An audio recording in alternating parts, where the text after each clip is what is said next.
André Lapierre pour mawebtv.info et bien, encore une fois, une capsule concernant la réalisation de la voie de contournement ferroviaire à Lac-Mégantic.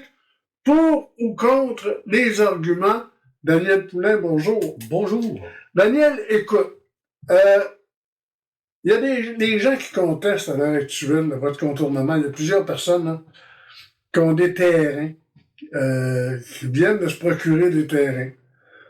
Qui ont des bon, c'est la cause pas dans ma cour, mais en plus de ça, des fois, on pourrait même penser qu'ils contestent pour avoir un peu plus d'argent sur pour l'achat du terrain ou de la maison. Moi, écoute, je pense que des fois, il y a des gens qui contestent pour rien. Ouais, puis il y a du monde qui font des complots, il n'y en a pas. OK? À ma connaissance, il n'y a pas personne qui a acheté son terrain dans le tracé de la voie de contournement pour faire un coup d'argent. Dans les personnes que je connais qui sont appelées à être éventuellement expropriées, ceux qui avaient acheté leur terrain, là, le plus récent, ils l'avaient acheté en 2019. Bon. On sait que, bon, il y avait des expropriations qui s'en venaient, mais ces gens-là avaient un projet de vie là, sur ce terrain-là. Donc, ils n'ont pas acheté le terrain pour au cas que la voie de contournement passe, puis je vais faire une passe d'argent. On va régler ça. Il y a une autre rumeur voulant que certains terrains dans le centre-ville, entre autres le terrain où se trouve la caserne des pompiers, qu'il y a quelqu'un, à un moment donné, qui savait qu'il y avait des projets, qu'il y avait des informations privilégiées, et que ce terrain-là, cette personne-là l'avait acheté pour leur vendre une fortune à la ville. Ça, c'est encore de la théorie du complot, parce que ce terrain-là appartenait au CP. Non, c'est clair. Puis il a fallu le décontaminer, puis tout, c'est tout un job. Mais ça fait une belle caserne de pompiers qui honore le chef Perron, et soit dit en passant, tout le monde à Lac-Mégantic est d'accord que fallait honorer le chef Perron un jour ou l'autre. Ça a été Richard Tremblay, le sergent Tremblay à Sherbrooke, là, police communautaire, là. Bon, on avait un policier communautaire, nous autres, avec le chef Perron.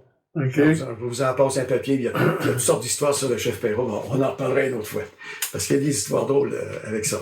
Bon, alors donc, l'histoire des terrains, ça, c'est du complot. C'est vraiment niaiseux comme argument. Puis de toute façon, mais pourquoi j'achèterais un terrain de faire exproprier pour moins que la valeur? Parce que là, c'est ça qui s'en vient. Parce que là, le gouvernement, ils ont envoyé des avis d'intention qui ont été suivis d'avis d'expropriation. Et puis, le plus drôle là-dedans, c'est que ceux qui avaient déjà supposément une entente avec le ministère, dont la ville de Lac-Mégantic, ben là, tout ce qu'ils avaient négocié, c'est caduc, on efface tout pour commencer à zéro. On a décidé ça, maintenant, on s'est réunis, fonctionnaires, maintenant, là. Là, on a décidé qu'on scrapait tout ça, nous autres, parce qu'il n'y a pas de savoir c'est qui est responsable, parce qu'il n'y a pas personne qui est responsable de ça. Oui, c'est un mémo, c'est une décision. La voie de contournement, on va l'avoir. Le ministre Gabra est venu nous dire qu'elle allait l'avoir. Ah, oui, il faut. Il a mis, il a carrément dit au maire de Frontenac, écoute, il a commencé son entrevue en disant que l'acceptabilité sociale est importante, en finissant pour lui dire que l'activité sociale n'est pas obligatoire dans ce projet. Ouais. Même Canard Limité qui vient nous dire qu'ils ne peuvent pas se mêler de ce projet-là. Non. Mais là, quand arrive ça, là, il vient nous dire qu'il va y avoir le chemin de fer et même la mairesse de Lac-Mégantic persiste et signe un vœu qu'il sorte du centre-ville, puis je pense qu'elle va sortir du centre-ville. Parce que c'est comme une obligation. On revient toujours, c'est peut-être émotionnel, mais il y a eu 47 personnes qui sont décédées suite à cette tragédie-là, et le monde s'en souvient encore. Et il y a la moitié du centre-ville qui a été défaite par le train. Je suis d'accord avec toi que l'autre moitié a été défaite par l'organisation. L'autre moitié, Fatima.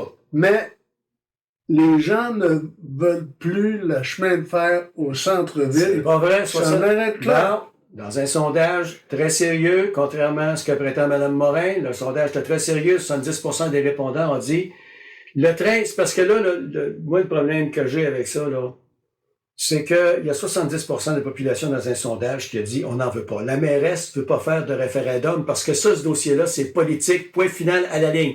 Parce que si elle faisait un référendum, on aurait le cœur net. Si 90% de la population de Mégantic dans un référendum dit oui, on veut l'enlever la traque, ben là, mettons que vous avez un argument. Mais là, elle n'a pas d'argument, elle ne veut pas faire de référendum. Elle a peur de quoi? Que vraiment le sondage, comme ça a fait Oui, mais que le sondage soit vrai? la mairesse Morin l'a dit au dernier conseil municipal, elle a été élue sur cette promesse de déménager le chemin de fer. Elle a été réélue par l'acclamation, fait qu'elle continue le même projet. Parlons de promesse électorale, parce que c'est une promesse électorale. Hein? Parlons de promesse électorale, elle ne sera pas le premier politicien ou politicienne qui fera pas ses promesses. On va juste prendre un exemple très facile, le vote proportionnel. Trudeau puis Legault ont dit oui, on va étudier ça puis tout, pour se soit rendu au pouvoir. Hein. Oh, non, on s'est trompé. Non, on parlera pas de ça. Non, pas de vote proportionnel. Non. Fait que là, les promesses électorales, écoutez, là, ça fait 50 ans que je fais du journalisme, là, puis des promesses électorales, j'en ai entendu de toutes les sortes, puis j'en ai vu que leurs promesses, ben, ils ont pris le bord de la poubelle, ça n'a pas été long quand ils ont été élus. Alors ça, c'est une promesse électorale, c'est un dossier politique, c'est pas un dossier pour ramener une population ou pour plus de sécurité. C'est un dossier que j'ai un problème dans ma cour, puis au lieu de m'occuper de mon problème, je le garoche chez le voisin, puis arrange-toi avec. Là-dessus, bien, écoutez, je te remercie, Daniel.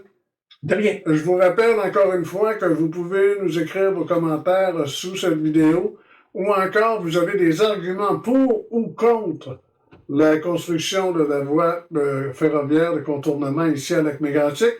Vous m'écrivez sur courrier@webtv.info et nous, bien, on se redit à lundi prochain. On aura une autre capsule pour vous et bonne semaine.